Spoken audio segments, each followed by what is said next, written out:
আসসালামু আলাইকুম। Hello everyone, সবাই কেমন আছেন? আশা করছি ভালো আছেন। আমরা আলহামদুলিল্লাহ ভালো আছি। আমার নতুন আরো একটি ভিডিওতে আপনাদের স্বাগত। বেশ অনেকদিন পর একটা লং ভিডিও আপলোড করছি। আশা করছি আপনাদের ভালো লাগবে। তো এই কেকটা বানিয়েছিলাম আমার ছোট মেয়ের বার্থডেতে। তো এটা ছিল রসমালাই কেক। এখানে আমি ময়দা দিয়েছি 1 কাপ, আর বেকিং পাউডার দিয়েছি 1 চামচ, আর লবণ দিয়েছি 1 পিঞ্চ।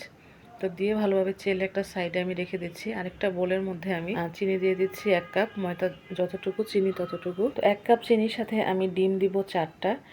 তো এখানে আমি 4টা ডিম দিয়ে দিচ্ছি।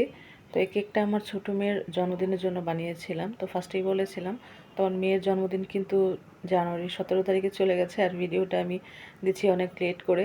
তো এখানে আমি ডিম আর চিনি একটু মিক্স করে নিচ্ছি বিটারের কাঁটাটা দিয়ে। বিটারটা কিন্তু এখনও অন করিনি।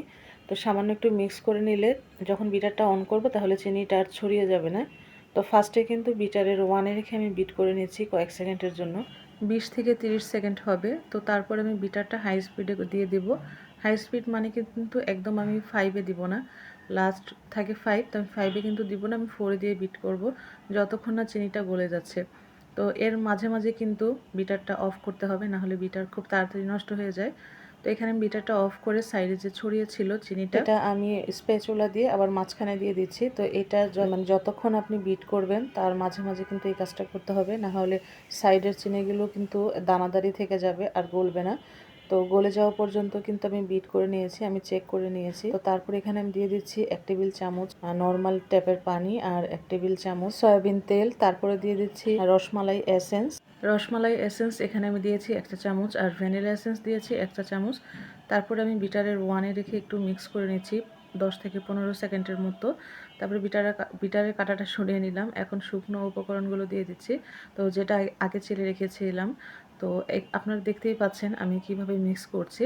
তো এটা আসলে বলে বোঝানো যাবে না, দেখেই বুঝতে হবে।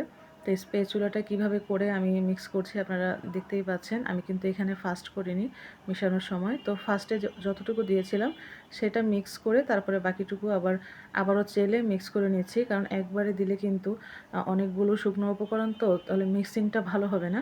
তো আমি 2বারে চেলে তারপরে দিয়েছি। তো মিক্স করে এটা আমি বেক করতে দিব চুলায়। তো এই কেকটা আমি বানাবো হাইট কেক, তো সেই জন্য একটা হাইট মোল্ড নিয়ে নিয়েছি। তো আমার মেয়ের পছন্দের, মেয়ে বলেছে হাইট কেক বানানোর জন্য, এবং কেকের ডিজাইনটা কিন্তু আমার মেয়ে চুজ করে দিয়েছে। 2 মেয়ের জন্মদিনের সময় ওরাই কেকের ডিজাইন এবং কেমন হবে সব চুজ করে দিয়েছে। তো এখানে এই তো ব্যাটারটা পুরোটা ঢেলে দিচ্ছি আর একদম ওপর থেকে দিচ্ছি, তাহলে বেশি বাবলস আর হবে না। তো এই কেকটা আমি চুলায় বেক করেছি। তো এটা বেক হতে আমার প্রায় 1 ঘন্টা লেগে গেছে, যেহেতু অনেক হাইট আর অনেকক্ষণ যাবৎ বেক করলে কেকটা একটু হার্ডও হয়ে যায়। তারপরেও আলহামদুলিল্লাহ ভালো স্পঞ্জি ছিল। তো এই তো বেক করা হয়ে গেছে, নিয়ে আসলাম আপনাদেরকে দেখাচ্ছি কেমন হয়েছে। তো তারপরে এই তো আমি পরের দিন আমি এই কেকটা স্লাইস করেছিলাম। তো এখন আপনাদেরকে একটু স্লাইস করেও দেখাচ্ছি যে কেমন হয়েছে। তো এটা আমি 4টা স্লাইস করেছি। এটা কিন্তু 6টা স্লাইসও করা যেত, বাট আমি 4টাই করেছি। 6টা করলে কিন্তু আরও অনেক উঁচু হয়ে যেত। তো আজকের ভিডিওটি আপনাদের কাছে কেমন লেগেছে অবশ্যই কিন্তু কমেন্ট করে জানাবেন। তো আমার এই ভিডিওটি ইউটিউব চ্যানেলে যদি দেখেন, আয়শা নিতুস কিচেনে প্লিজ আমার চ্যানেলটিকে সাবস্ক্রাইব করে দিবেন, লাইক কমেন্ট অ্যান্ড শেয়ার করে আমার পাশেই থাকবেন। আর যারা আমার এই ভিডিওটি আমার ফেসবুক পেজ থেকে দেখছেন, please like comment and share করে পাশেই থাকবেন। কথা বলতে বলতে কিন্তু আমি কেকটা স্লাইসও করে ফেলেছি।